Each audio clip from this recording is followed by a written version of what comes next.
So, a new Gallup poll shows 69% of Americans are in favor of openly gay men and women serving in the military. This is up from 63% 5 years ago. The support among liberals and Democrats remains high. It's around 86%. But the largest shift in support has actually occurred among conservatives. 58% of people who identify as conservatives say they support gays serving in the military, up 12 points from 2004. In addition, back when Sam Nunn was head of the Armed Services Committee, this must have been more than 6 or 8 years ago, back when Sam Nunn was head of the Armed Services Committee and was holding hearings on gays in the military, he didn't allow some folks to testify about this issue. One of those folks was Barry Goldwater, the modern founder of conservatism, the guy that I went door to door for, campaigning for in 1964. Is it time to stop the hate and fear of gays serving in the military? Once we kept blacks out of the military, then we had a segregated military service. What we learned from that painful experience was that dividing Americans, discriminating against Americans, locking out Americans, and ultimately hating and fearing Americans is not only corrosive to our society, but in my opinion, also destructive to our military. Now, representing the opposite view is Elaine Donnelly. She is the founder and president of the Center for Military Readiness. Their website is cmrlink.org. And Elaine, welcome to the show. Hello, Tom. I'm sorry, I couldn't hear your introduction. There must be a technical problem there or something. Can you hear me now? I can now, yes. Okay, great. It's not... Jacob says turn your radio down, but if it was your radio, you'd be hearing us on a 10-second delay. I'm not sure. No, I'm in Michigan. Yeah, I think we just have a funky phone line, and we'll have to put up with it, and Jacob will ride the pot. He'll pot you down a little bit when I'm talking and back up so that we don't hear the echo. I'm looking at your website, Center for Military Readiness, and you talk about the military spin the Pentagon support for gays in the military. How can you justify kicking out, first of all, spending millions of dollars, this is a very expensive program, and kicking out of the military people who want to serve in the military and who, in many cases, who have served honorably and done a marvelous job for years and years and years? What possible justification could there be? Program are you talking about? I beg your pardon? Which program are you talking about? I'm talking about gays serving in the military. Okay, I thought you were talking about the subject of that particular article. Oh, no, I wasn't. I was, you're welcome to comment on. I haven't read the article. I just saw the headline and thought it was apropos of this topic. Yes. Well, the issue here is not about civil rights. It's about the best interests of the armed forces. In 1993, Congress passed a law which said very clearly that homosexuals are not eligible to be in the armed forces. Now, this statute was passed with overwhelming bipartisan majorities. It's been upheld by the court several times. It's there for reasons of good order, discipline, and morale. It recognizes the military as an institution different than anything else in the civilian world. It respects the normal human desire for privacy and modesty in sexual matters because it is about sexuality. This is an important factor, and we don't pretend that men and women can live together with little or no privacy and pretend that that's a good thing for the military. It would not be good for women, certainly.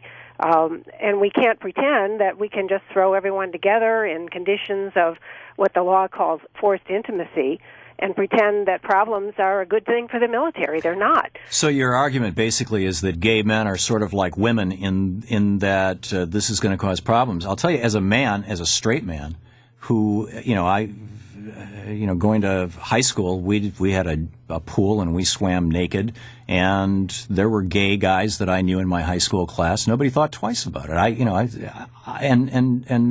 school should have to swim naked with young men in the pool?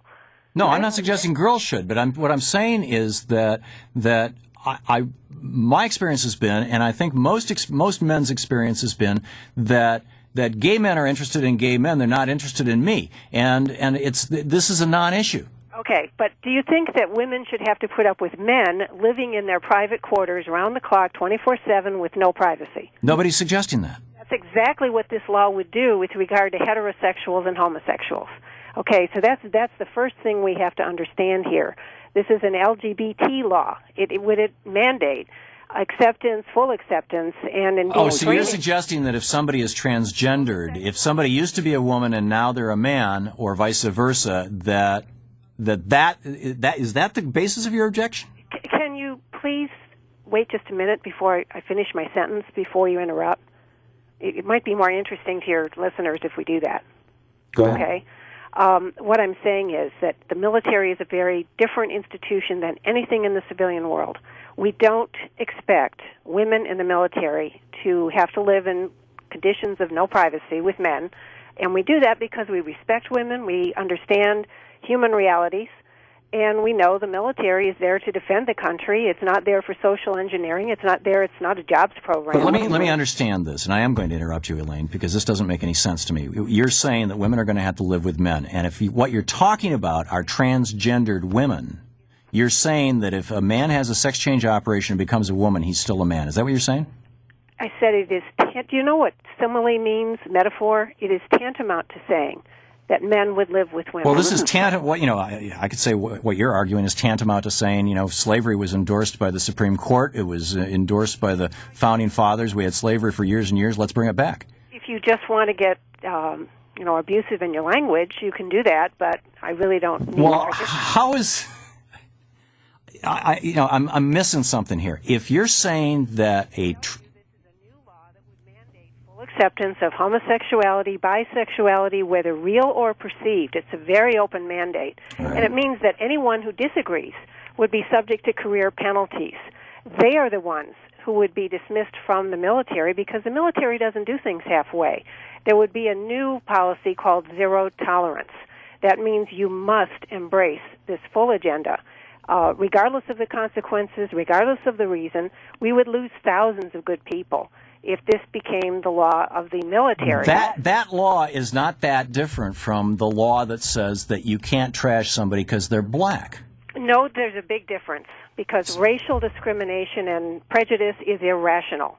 But there are so is homophobia. Reasons why we have rational separation of men and women. Even if you go to the airport, okay, your wife goes to the airport, and she needs to have a secondary inspection by the security people. Would she allow a man to touch her and inspect her in the way a woman would? If no. it was It's a fleeting encounter. It only takes a second or two. Again, you're only talking about transgendered people, right? Because we Elaine, could you just give me a straight answer to this question? Is it only transgendered people that you're talking about when you talk about men and women living together? I haven't mentioned transgenders, but the LGBT left, yes, they do want to have transgenders in the military. So that's because I've not seen anything in this law that says men and women have to use the same showers. That's not what I said. I said it is tantamount to saying that sexuality doesn't matter. It means, let me phrase it another way. Right now, we don't expect persons to expose themselves to persons who might be sexually attracted to them. I said that in gender-neutral terms. Do you get it now?